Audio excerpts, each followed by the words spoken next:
Well, good afternoon and welcome to the Elizabeth McGowan Training Institute. We're delighted that you can join us today for Wandering and Elopement, our monthly topic. I want to start and tell you that when I began doing research on this wandering and elopement problem, and it's something that all of us face that are in skilled nursing facilities, I contacted about 6 different organizations, both assisted living and long-term care, to ask them if they had had elopement, if this was something they experienced and they were worried about. And not one could tell me they had not had an elopement, and all said in most cases it had been relatively recent. But more interesting to me was when I went online and started pulling up articles about wandering and elopement. It took me a long time as I pulled up Google to get through all the ads that were put up by attorneys. And these items that you see from the newspaper were actual newspaper articles, but in many cases they were referred to by attorneys who are advocating to be representatives for families who have suffered loss at the expense of an elopement or wandering issue. So I'm going to read these to you in case you have trouble seeing them online. It said, an investigation into the death of a 93-year-old at a New York assisted facility acted improperly when they failed to report the man was missing from his room. That was an investigation. 85-year-old Edna Mae Slides managed to wander from Hillside Plaza Nursing Home without knowledge of the nursing home staff. On July 15th, Slides' body was found a short distance from the facility. Mind you, all of these are real, not meant to scare you, but to make it very real how important these issues are. More news stories. These came from television, and this was an 89-year-old Sarah Wentworth, was a resident of the Arbors, a Chicago nursing home, when she walked out a door and into a wooded area. Hours later, the staff found Miss Wentworth's dead body, and it was just a short distance away. In Ohio, an 87-year-old resident wandered from her facility into a nearby road where she was struck by a hit-and-run driver. What I want to say about this is not only does this involve the cases of litigation for payment and penalties, but the state's attorney general also many times gets involved in these. In one case, talked about them evaluating evidence that was surrounding this care and to determine if criminal charges were warranted against the nursing home or the individual employees. So I think recognizing our responsibility and the ramifications of our actions are just incredibly important. But nothing is more important than the fear that is struck or the worst feeling that you can have when you recognize that you have a missing resident. This is true for families, it's true for caregivers, and it's true for organizations as well. And as I mentioned to you, there are different things that we can do to address the issues of wandering and elopement from a home that differ from that in a facility. And at another presentation, we will go over that with you, and I think it's very important that we do. So wandering is most often associated with dementia, and that's true, and there's no question, but 50% of individuals with dementia will wander. Of course, we know that folks that have Alzheimer's disease or related dementias have memory and recall deficits. They have higher anxiety that's associated with not knowing where they are. And I think all of you who work in facilities are aware of people who will constantly saying to you, what should I do? What are we going to do now? What do you want me to do? And so all of this tends to add to the anxiety and wandering behaviors. We know with cognition there's memory and recall deficits. It is the visual cortex part of the brain that is affected, and this can happen in about 1/3 to 1/2 of the folks who have Alzheimer's disease. These individuals, what this affects is their 3-dimensional capabilities of being able to visualize in a 3-dimensional world. What that means is they can't map their way back to something because they have no mapping abilities. They can't talk and think about where they started and their ending. Of course, we know the disorientation that comes with this disease. And then finally, this we'll see in different areas that we address today, but are the expressive language deficits, that they can't tell us what they need or where they want to go or why they're trying to get out of a facility. And so these are all things that are associated with dementia that lead to wandering.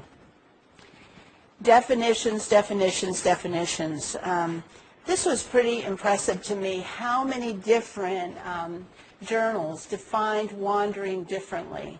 And wandering has been studied by numerous academicians, and they've broken down wandering into all types of subcategories and types of wandering. Some of them, and these aren't the ones that I'm going to use exactly, but they're purposeful wandering, critical wandering, aimless wandering, exiting wandering, post-exiting wandering. But I really want to use the ones that came from a recent article that was produced April 8th, 2009, from the American Journal of Alzheimer's Disease. And I thought this captured everything the most of what I've been able to see, and I think what most people talk to me about. So these will be the definitions that we're going to cover. When we got into these definitions for wandering, the first one that the Journal of Alzheimer's Disease discusses is excessive locomotion. And what does that mean for us exactly? What does excessive mean? In some cases, you have to realize this can mean all day long, nonstop, can't get the person to quiet down. In other types of excessive locomotion, it's saying that a person who is normal sedentary, didn't do a lot of movement, is moving around a lot more than normal, more than they would have at home before their admission. And so it's what is normal for the person themselves that makes it excessive. There's actually no known reason for the locomoting, does so frequently and continuously over several hours. This can be in circular motions or it can be back and forth. And most of the literature will talk about that in excessive locomotion, if they're walking in circles or they're walking back and forth, that is dominated by the environment that they're in. If it's a circular environment, they may be able to walk freely in a circle, or it may be a hallway that it's only back and forth. This locomotion actually interferes with them attending activities. It interferes with them going to the bathroom because they don't stop. This can result in excessive fatigue. We know that we've even seen problems with people's feet because they've walked too much, swelling in the ankles. I would tell you that when they lose their way interiorly, this can interrupt numerous people with what's happening, like going into activity areas that they don't know not to walk into that area. But more importantly, with this type of wandering, is the one I think that interferes with their ability to eat because they can't stop long enough to do that. Another area for this is interfering with going into other residents' rooms. And I think all of us have been through that, where you find someone rummaging in someone else's room, getting into someone else's bed. All of this we could call purposeless activity, or it could be very purposeful, that they're trying to find something. They're trying, even if it's their own mind, that they are so confused. So all of this is called wandering, and we always don't think of that as wandering, going into someone else's room, or if they're doing that pacing, they'll call it pacing, but this, by definition, is wandering. And losing one's way interior to care, that is where they're not finding the activity room, they can't find their way to the dining area, and need just predominant cueing over and over. What is the locomotion into off-limits or prohibited or hazardous areas? This can be something that is just going into other people's living quarters. It can be going into the kitchen. This can be going into stairwells. Any type of area within the facility that is an off-limit or prohibited, not just because it's, but because of safety, I think is the most important thing. We talk about locomotion at night, and people don't think about that as wandering, but somebody who gets up during the night and gets dressed and is ready for the day, in the literature, this is often referred to as another form of wandering. Whether it is aimless or purposeful, it is still a wandering activity.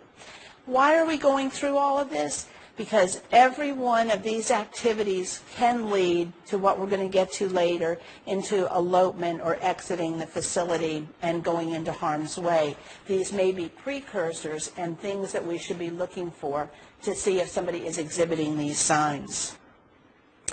When we talk about traveling unaccompanied beyond doors and inside the doors, I'm going to talk to you a little bit about this. This is called exiting reference, and I think if there's something that we need to spend time on and really understand about this is we see this a lot and oftentimes fail to recognize that this is the precursor to elopement. What does this mean? It means that they're starting to leave. It may be that they're just saying, I'm going to leave. I'm going to leave now. When are we going to leave? When is my family coming to get me? This is where they linger at the doors, test the doors.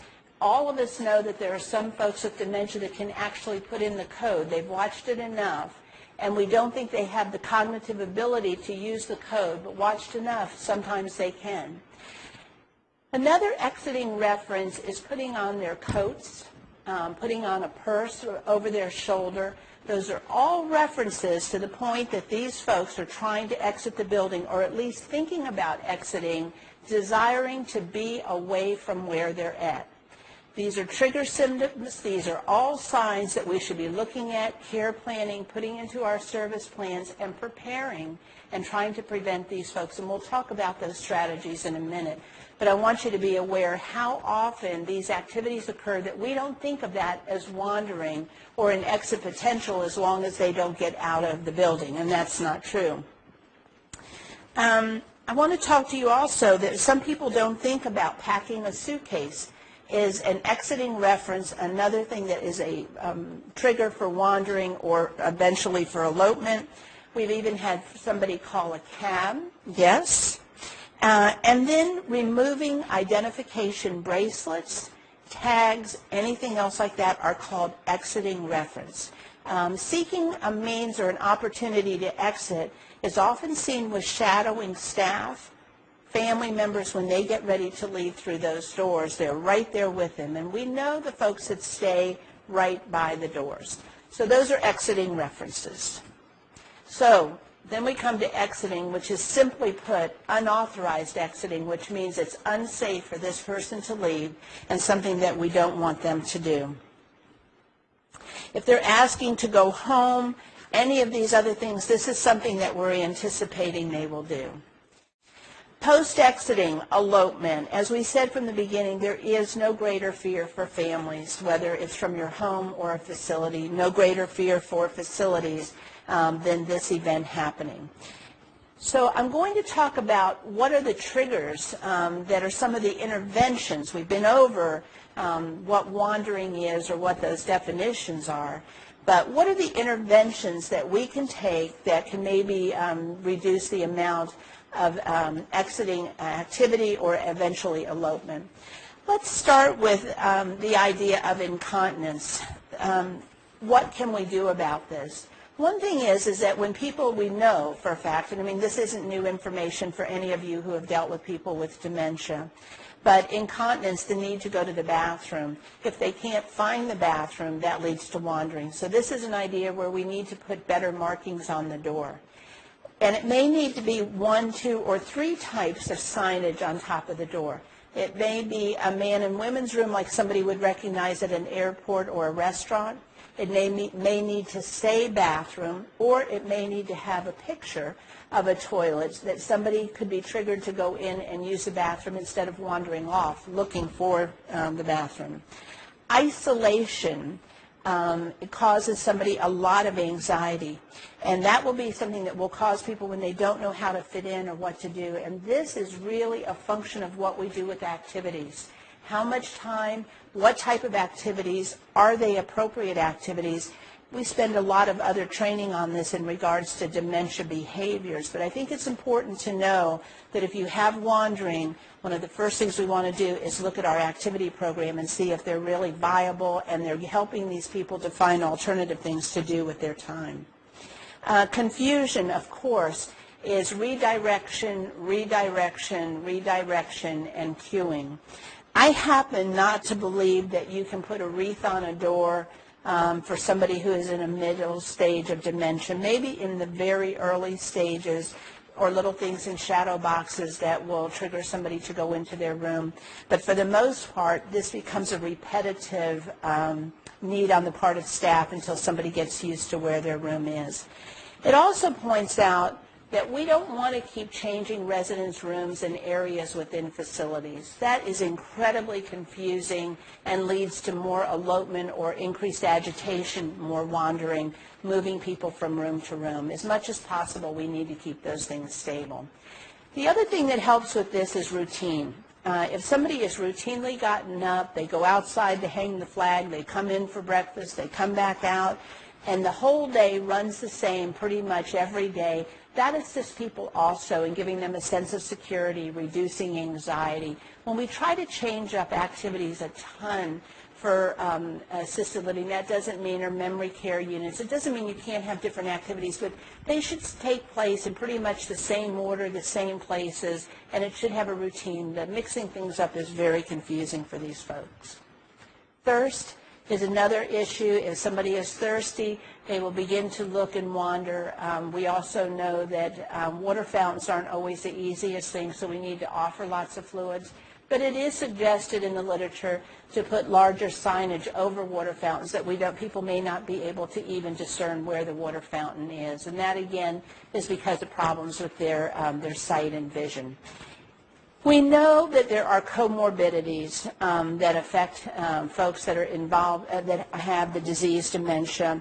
They're not usually just with Alzheimer's disease or another form of Lewy body or Pick's disease or something else. They usually have other underlying conditions such as congestive heart failure, glaucoma, all sorts of things that affect how they're responding. And so we know that if somebody has visual problems with macular degeneration, glaucoma, cataracts, they may not be able to even discern that drinking fountain that's all silver with me. But does sundowner syndrome play a part in wandering and elopement? That's a great question, and yes, it does. The American Journal of Nursing, as well as the Alzheimer's Association, talks about at this hour of the day how careful we have to be. And interestingly enough, with sundowners coming at the time it does, is normally when staff is coming and going, and it's the greatest time that somebody can get out with them as they come and go, or as visitors are coming in that don't know even sometimes who the residents are. If you have more questions about that, send them over to me and I'll be glad to answer those. Going back to triggers of wandering and some of the interventions that we can take, I think this is one of the most interesting things that we have to think about. People who do this constant pacing or locomotion, going in circles, round and round and round, may be something that helps reduce their anxiety, may be very purposeful for them, but it also is a major calorie burner. And people can lose weight very quickly with this, and we have to look at ways, because they won't sit down and eat. So we have to get with the dietitian and with your kitchen to come up with food sources that these folks can walk and eat at the same time to make sure that they're getting the calories that they need. And there's nothing wrong with this. There's nothing in the regs that say somebody cannot eat a sandwich on the go, that you can't hand them a chicken nugget as they walk around, that you can't hand them a cookie as they walk. We would like it to be nutritious food, but we know they also love sweets. And so as they're walking, there's no reason they can't be eating. I am going to mention to you that in a dementia facility, when people are walking and eating, it increases the chance for things falling on the floor and someone else slipping. So please make sure that when you see people who are eating and walking, that you're watching for that. You're still responsible to be following up after them and for the safety of everyone else as well. They talk about, with the restlessness of walking, that if there is a continual path, do you have any items of interest or things that can get them to stop? That's going to be very individualized. What might stop one person won't stop another. But we had one person I know in a facility where I worked who used to play football, and just placing a football sometimes would get this person to stop and hold the ball. Very seldom did he throw it, but he would sit down and handle the football. A baseball glove, I wouldn't give a hard baseball, but a baseball glove, sometimes if just handing somebody something as they're doing the pacing might get them to sit down and take the glove and put their fist in it, some different things like that. So we're always looking for ways, but it's going to be very, very individualized. Let me take you back just for a second, and we'll go back over and just talk real quick again. Incontinence, thirst, hunger. Basic human needs to get to the toilet, to drink, to eat. Some of these interventions alone can reduce wandering and elopement. Okay. So what are our responsibilities? Well, the first responsibility I think we're doing today, and that is educating staff. But this is surely not a program that we're going to do one time for 30, 40 minutes and say that we've done our job in educating our staff. This is ongoing education, and today I hope what we're really doing is just opening our eyes to how much more we need to do to educate all of our staffs, whether it's in home care, assisted living, skilled nursing, even our family members at home, as what is our responsibility to assist residents who have dementia or other forms of disease that causes them to wander. One of the things is having sufficient staff to supervise residents, and there is not a number that I can give you. I can't tell you that it is going to be one person to 10 residents or 2 to 10. I have to tell you, this is where you have to know your residents and your residents' needs and staff accordingly. When you have 3 or 4 people on a unit that are all trying to exit, and this happens, and it can, on any facility at one time because of the stage of disease that they're at, you may need to up your staffing for a while. We know that this behavior very seldom persists through the whole course of the disease. And in the latter stages of the disease, their mobility is so restricted that they're not able to wander or elope from the facility. But during those periods, if you have several residents who are all trying to get out of the facility, standing by the doors, shadowing you, slipping out, or trying to slip out with family members, you may have to look at increasing your staffing. And you have to train your staff how to get them away from the door so they don't become combative and agitated. That in and of itself, like I've said, are many facets of training, and one of them is dealing with difficult behaviors, and that can be a very difficult behavior and something that we do spend time on when we talk about dementia, handling difficult behaviors. But today, I'm just going to talk about having enough staff and making sure that we're training them. We have to also know that if we're going to have alarms in our buildings, and most of us do, especially if we have secure units and even unsecured, they will be alarmed. We have a responsibility to maintain those alarms, utilize them, and respond to them. And I want to repeat that. Maintain them means they have to be tested.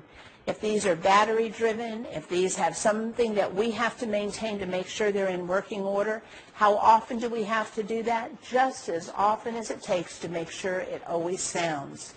To utilize an alarm, some people disarm alarms.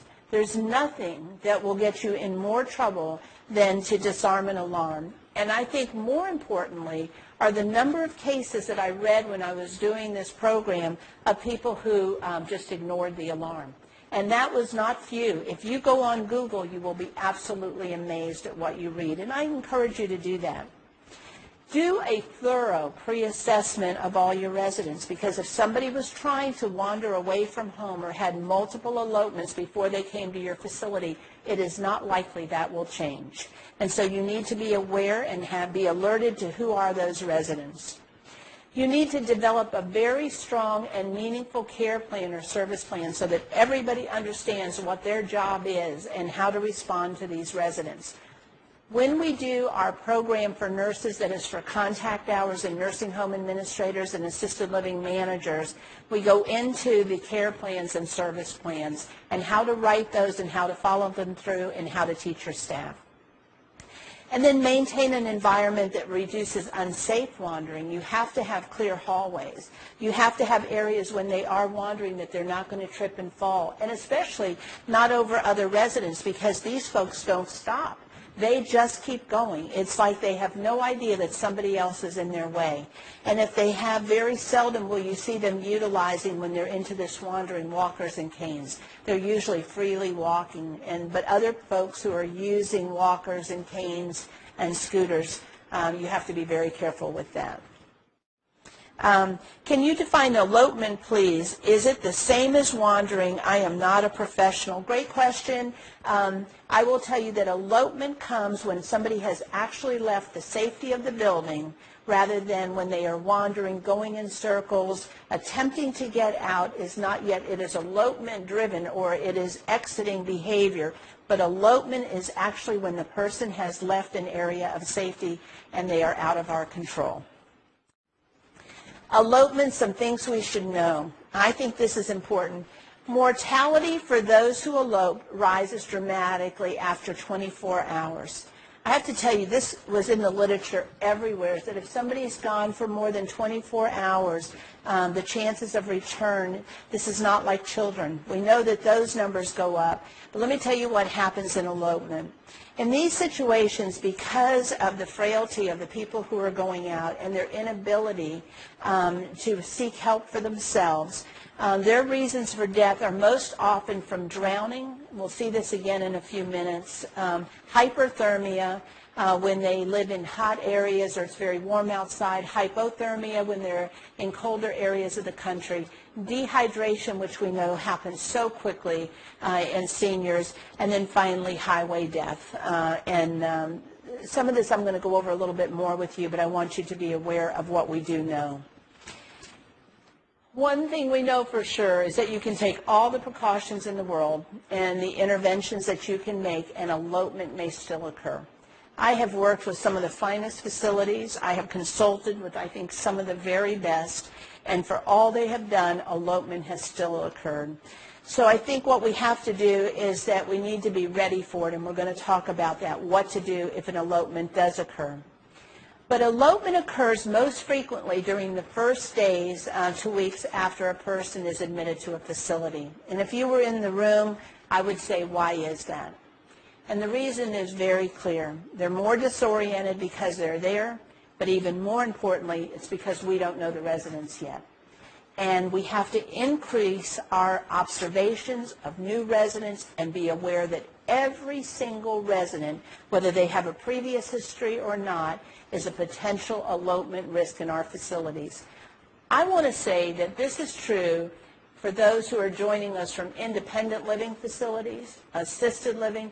We don't always call it elopement when they've left the facility from an independent living. We'll say they wandered off. But the truth is they're into an elopement activity. They have left the facility. They are no longer safe, and we can't provide security for them until we find them. So elopement, first days to weeks with any change. I'm always concerned when we have new residents, do we have enough staffing to get these folks very comfortable, to cue them, to get them to their right rooms, to make them feel safe, and do we spend that kind of time with them? It's all of our responsibility, from receptionists, activity coordinators, dietary, housekeeping. None of us can think this isn't our responsibility. Once somebody is entrusted to us, it doesn't matter what your position is, we're responsible for keeping them safe.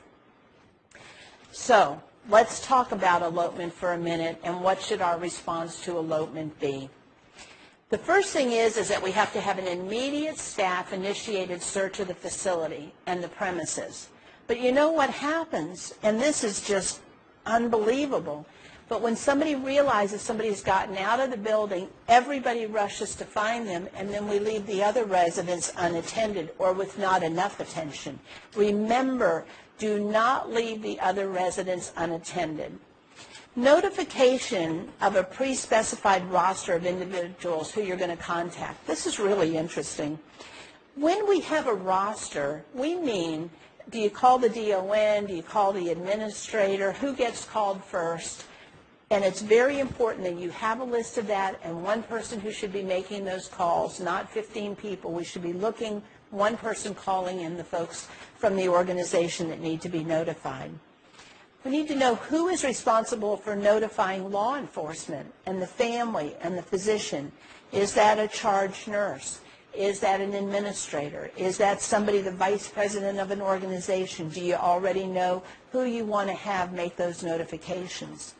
Do you know which local law enforcement agency to call right away? And for each of your facilities, you should contact your local police department and find out if there's someone else that you should be notifying as well as them. And then obtaining all the information that you're going to need to give law enforcement and search teams. That includes what is the height, the weight of the person. Do they have any physical, do they have any scarring, any tattoos, anything that would help them to identify this person? And you'll see why that's so important in just a minute. I also want to say, because there are some family members who are watching this with us, and we have facilities that are inside neighborhoods, it's imperative to know that this isn't just calling the police department. You should be able to have a list of neighbors that you can call and friends that could help you, and have a way, because the faster we find the person, the more likely we are to get them back safely. So utilize neighbors and friends. You know, when I think about Twitter today, I think this is the greatest use for Twitter for those people that we need to get back. Information that you're going to need. Oh my gosh, this one just drives me nuts. The photograph, a current photograph of the resident.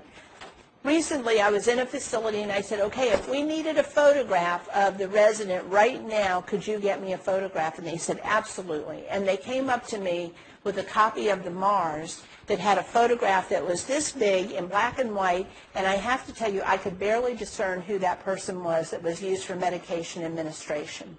Those pictures need to be clear, but this one has to be even clearer. And you need to save the photographs, and it should be on a digital camera, if at all possible, and you should save those for every resident that comes into your facility. And if a resident is admitted on a Friday, you can't take the photograph on Monday. Remember, if they're most likely to wander and elope during the first hours or days that they come into a facility, when do you think we're going to need the photograph for the police right away? This is it. So we want a photograph immediately of the resident. That should be part of the admission as they come in. If at all possible, we want to have a description of the clothing of the individual where they were last seen. And a lot of times you're going to hear this POL, the point of location last seen is what they talk about. We want to know their height, again, their weight, their identifying characteristics. Where were they last seen? Who was the person who last saw them?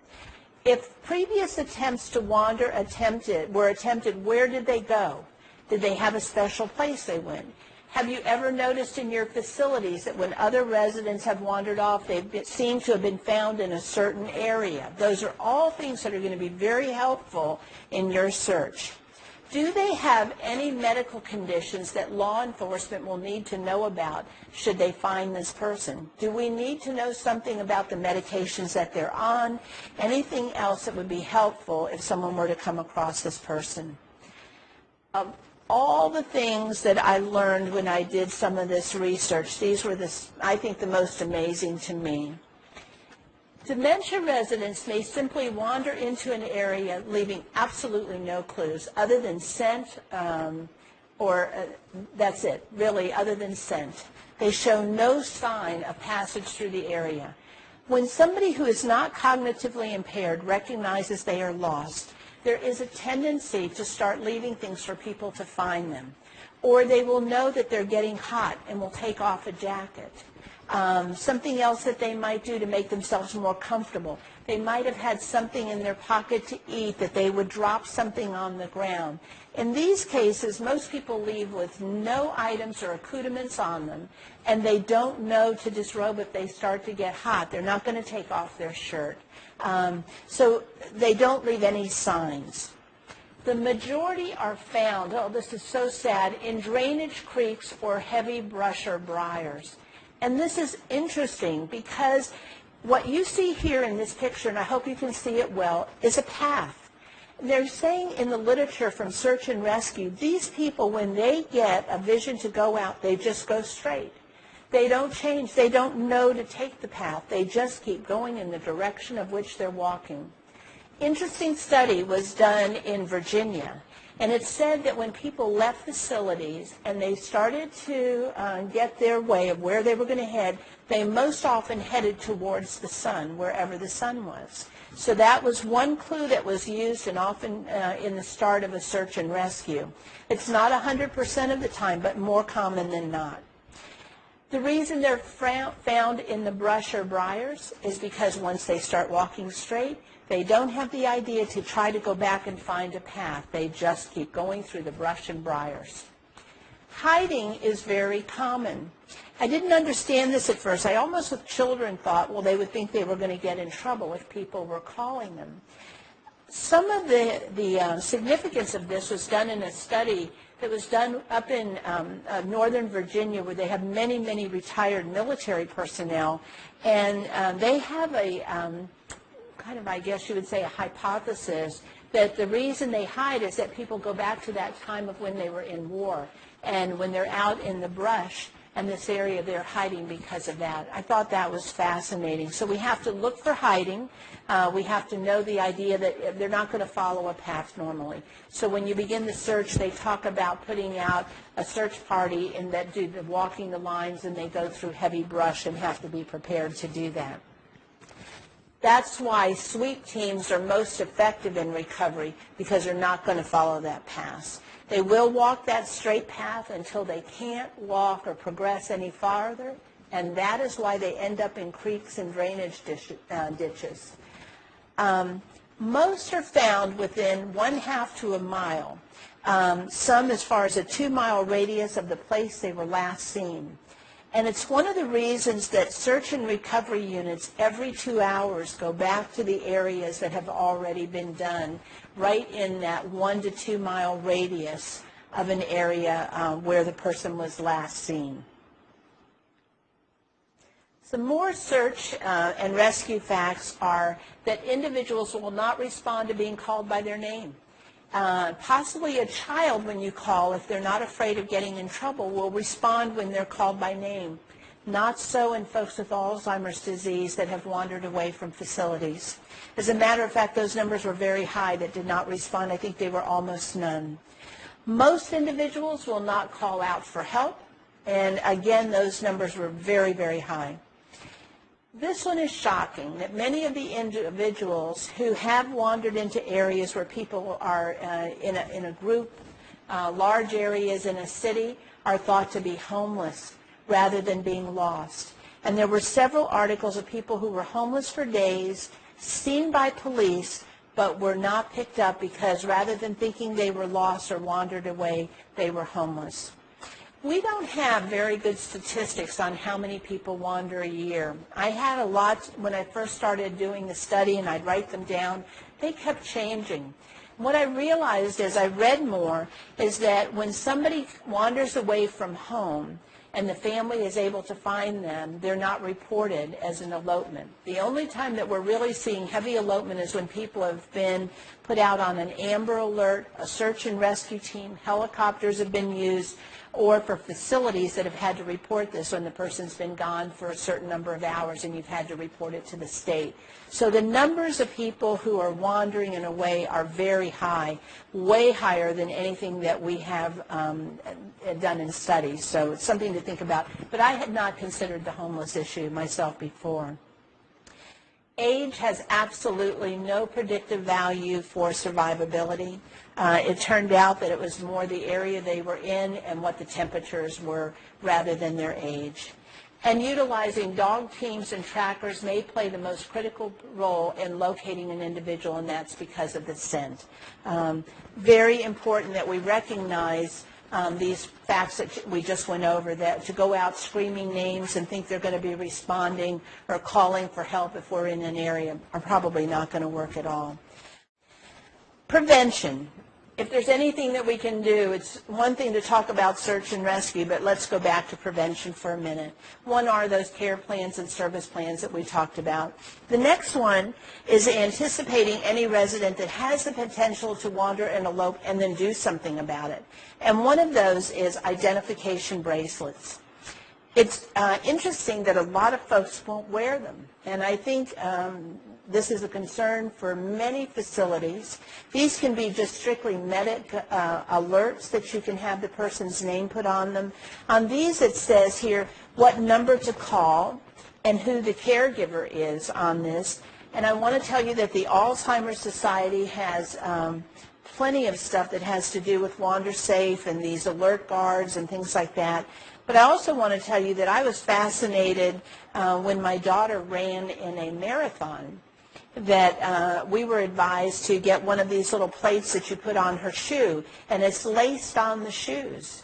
And I thought that was fabulous because it was almost impossible to get them off. I bet they're still on her running shoes, to be honest with you. And also on these you can put important medical information, and the person is not always aware of them as long as they have their shoes on when they wander out of the facility. The other thing is on clothing. On every single piece of clothing is to put the person's name and a phone number. The name isn't going to make any difference. What we want is a contact number, and if there's something that you need to cycle in, like diabetic, allergic to penicillin, something like that, until they can contact you. And we'll talk about a few other devices here as well. Facility elopement drills are imperative because they may never get out of the facility. They may stay right in your facility if you're able to do this effectively and quickly, and to find the person before they wander far from the building or elope far enough away. People don't want to hear this, but sometimes you have to discharge a resident from a facility when you can no longer protect them. Somebody who is at wander risk and you do not have a secure facility and you're unable to meet the safety needs of that resident, you may need to discharge that resident from the facility so that they can find a facility where they can be more secure. That they might have wander areas outside that are secured. They might have different types of systems that can protect them. But it's a consideration you always have to have if you have someone that you cannot maintain their safety. Utilizing technology, we talked about that already, about your need to keep up with it, to make sure it's being used, that people are being responsive to it. But I think it's important for you to look into all the type of technology that is available. The most interesting to me that I've been reading about is the global positioning devices. We have GPS on almost everything, and now there is GPS for residents who wander. It's not cheap. It's not overly expensive when you think about life, but it is definitely something we should discuss with families. It's something we should be thinking about as facilities, and I was really amazed at how good these are. All the different types of alarm systems on doors, some of them are incredibly sophisticated, and some are amazingly simple. So I think that rather than spending a lot of time on it, I would encourage you to go online and look at all the things that are available, and then look at your budgets and think about what the outcomes could be when you weigh that as well. If you'd like more information, I want to be able to help you to do that, and that is how to conduct an elopement drill, preparing and utilizing the appropriate service and care plans, how to perform a thorough pre-assessment, the frontline staff in-service training program for wandering and elopement, and environmental accommodations. This will be something that will be offered in our contact hour programs, and I think will be of great use to you, but it's so hard in such a short period of time to cover such important information. What I would like to do is ask if we could switch over to the document camera for just a minute. Thanks. What you can see here is a kind of a map of a facility and all the surrounding area. And if you can think about, if you had to call in a group of people to look, you can even do this for a neighborhood. But if you want to divide this into grids of 4, I think one of the greatest things that you can do is then put an overlay over this, just like one of the clear overlays we used to use on overhead projectors, or you can even use a sleeve and get one of those indelible markers and put who is out in each of those areas and a cell phone that they have. Most people today have a cell phone, so that you know who is in each quadrant of where you're looking, and when they can come back and tell you exactly where they looked. When you begin to look at elopement drills, you're looking for every area inside a building where someone would hide, in stairwells, down in the maintenance areas, linen closets, places you would never expect residents to even get into, unlocked rooms, getting into every single room, locked rooms, because it's amazing that you think they were locked and then you find out, no, they were not. But utility rooms, all sorts of areas, because remember, once they start going, they'll go straight until they can't go further and may just stop and not know to turn around and open the door from the other side. You had some great questions today. I hope what we come away with is that this is one of the most serious things that can happen to a family. It's when you read the articles that are on Google, I have to tell you that it is very emotional to know what families go through and the pain of losing someone they love to this. Especially when we work in facilities, they entrust those ones they love to us. It is our responsibility. We need to take it seriously. I think most of us do, but I think we can do even more.